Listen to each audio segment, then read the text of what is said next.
அனைவருக்கும் வணக்கம். இன்றைய தினம் தெலுங்கானா, ஆந்திர பிரதேஷ் மற்றும் கர்நாடகாவை சார்ந்த சகோதர சகோதரிகளுக்கு எனது உளம் கனிந்த யுகாதி வாழ்த்துக்களை தெரிவித்துக் கொள்கிறேன். I wish all the brothers and sisters from the state of Telangana, Telangana, Andhra Pradesh and Karnataka a happy Ugadi. Andhra Pradesh, Telangana, Karnataka ప్రజలందరికీ సోదర సోదరికి ఉగాది పండుగ శుభాకాంక్షలు. మీ అందరూ ఆనందంగా సంతోషంగా ఆరోగ్యంగా ఉండాలని నేను దేవుడిని பிரார்த்திస్తున్నాను. 3 மொழியில இன்னைக்கு சொல்லியிருக்கேன் வாழ்த்து. இது ஒண்ணு சகோதர மொழி, ஒண்ணு தாய்மொழி, ஒண்ணு உலக மொழி. ஆக இங்க எங்கேயுமே மொழி திணிப்பு இல்லை. ஆனா அவங்க மொழியிலே நம்ம வாழ்த்து சொல்லும் போது அவங்க மகிழ்கிறார்கள். இது இணைப்பு மொழி. இன்னைக்கு கூட பிரதமருக்கும் முதல்வருக்கும் உள்ள வித்தியாசம் என்னன்னா, இன்னைக்கு மன் கி பாத்ல பிரதமர் தமிழ் புத்தாண்டு வாழ்த்துக்கள் வரைக்கும் எல்லா மொழியும் சொல்லி அது இணைப்பு மொழி அப்படின்னு சொல்றாரு. ஆனா முதல்வர் தென் மாநில மொழிகளை வைத்து பிரிக்க முடியாதுன்னு பேசுறார். அப்ப பிரதம அமைச்சர் தமிழ் வாழ்த்து உட்பட தெலுங்கு வாழ்த்து உட்பட சொல்லி மொழி நம்மை இணைக்கிறதுன்னு சொல்றாரு. ஆனா முதலமைச்சர் இன்னைக்கு யுகாதி வாழ்த்து சொல்ற நேரத்துல கூட வடக்கு தெற்கு என்று பிரிக்கிறார். இது எப்படி சரியாகும்? நாம தமிழ் மேல் உயிரை வைத்திருக்கிறோம். ஆனா அதே நேரத்துல மத்த மொழியை மதிக்காம நாம இல்ல. ஆக இந்த சகோதரத்துவத்தை சீர்குலைக்கின்ற வேலையை தமிழக முதலமைச்சர் செய்து கொண்டிருக்கிறார். தயவு செய்து இதை நிறுத்த வேண்டும். இன்னைக்கு அழகா பிரதமர் சொன்னார், தமிழ் உட்பட சொன்னார். இந்த மனநிலையை நாம பெற வேண்டும்.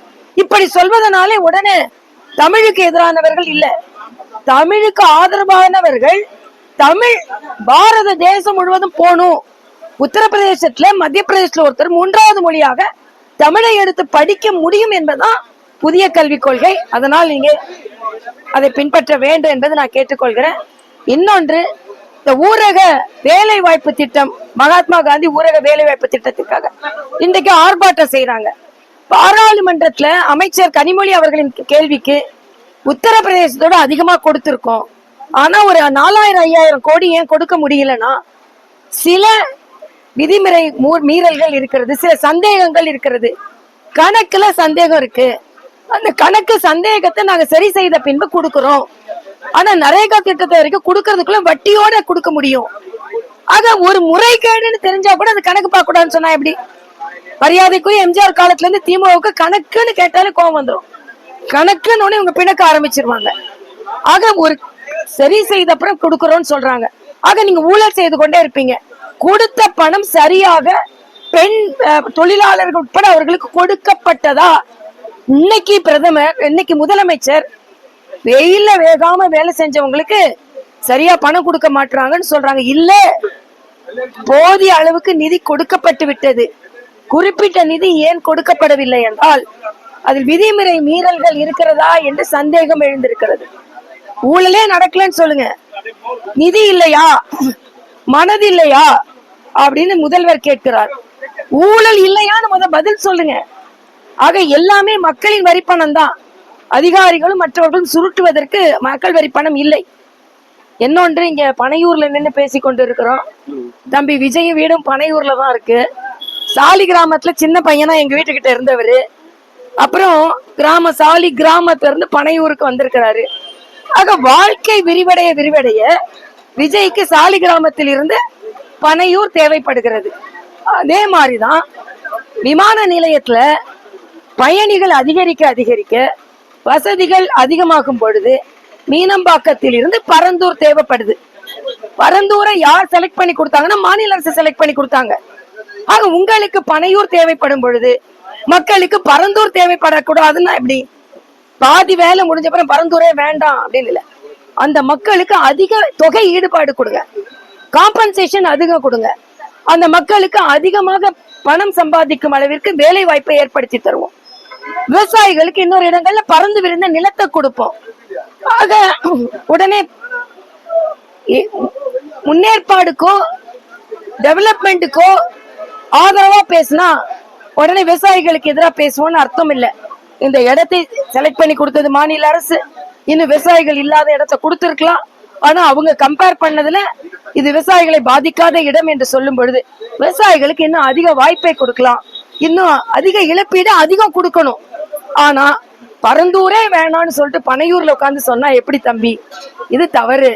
ஆக நாட்டில முன்னேற்றம் ஏற்பட வேண்டும், அதே நேரத்துல விவசாயிகள் பாதிக்கப்படக்கூடாது என்பது எனது கருத்தாக இருக்கிறது.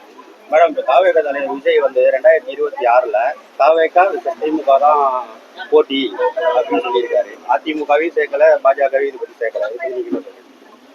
அவரு சேர்க்கல, இவங்க அவங்கள சேர்க்கலையா? தாவேகா திமுக வேணா எதுகை மோனைக்கு சரியா இருக்கலாம். ஆனா எதிரில நீங்க இல்லையேப்பா, இன்னும் எதிரில களத்திலேயே இல்லையே. நீங்க என்ன சினிமா துறையில மாதிரியே தானே இருக்கிறீங்க. கால் ஷீட் கொடுத்து தானேப்பா நீங்க அரசியல் வேலைக்கே வரீங்க. சினிமால கால் ஷீட் கொடுத்துட்டு இருந்தீங்க, இன்னைக்கு அரசியல் வேலைக்கு கால் ஷீட் கொடுக்குறீங்க. குறிப்பிட்ட நேரம் அதை முடித்து விட்டு நான் வீட்டுக்கு போயிடுவேன் அப்படின்னு. ஆக கால் ஷீட் படி மக்களுக்கு சேவை செய்தா எப்படிப்பா நீங்க ரெண்டாவது நீங்க திமுகவும் நாங்களும் தான் போட்டின்னு சொல்றீங்க? நாங்களும் தான் போட்டி. திமுகவுக்கு எதிராக நாங்க இவ்வளவு பணியை ஆற்றி கொண்டு இருக்கிறோம். ஆனா நீங்க நீங்களா சொல்லிக்க முடியாது. மரியாதைக்குரிய எம்ஜிஆர் அவர்களோ, மரியாதைக்குரிய ஜெயலலிதா அவர்களோ திரைத்துறையில இருந்தாலும் மக்கள் பணி செய்துட்டு அவங்க தங்களது நிலைப்பாடை உறுதி செய்து கொண்டார்கள். அதனால நீங்க அதை சிந்திக்க வேண்டும் என்பது என்னொன்று. மரியாதைக்குரிய மோடிஜி அவரல என்னஜி மோடிஜி தமிழ்நாடு மேல அக்கறை இல்லையாஜின்னு கேக்குறீங்க. இது மிக தவறு.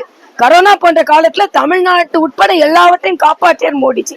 விஜய் தம்பி இப்படி பேசுறது தம்பிஜி, விஜய்ஜி, தப்புஜி அப்படின்னு வேணா நான் சொல்லலாம்.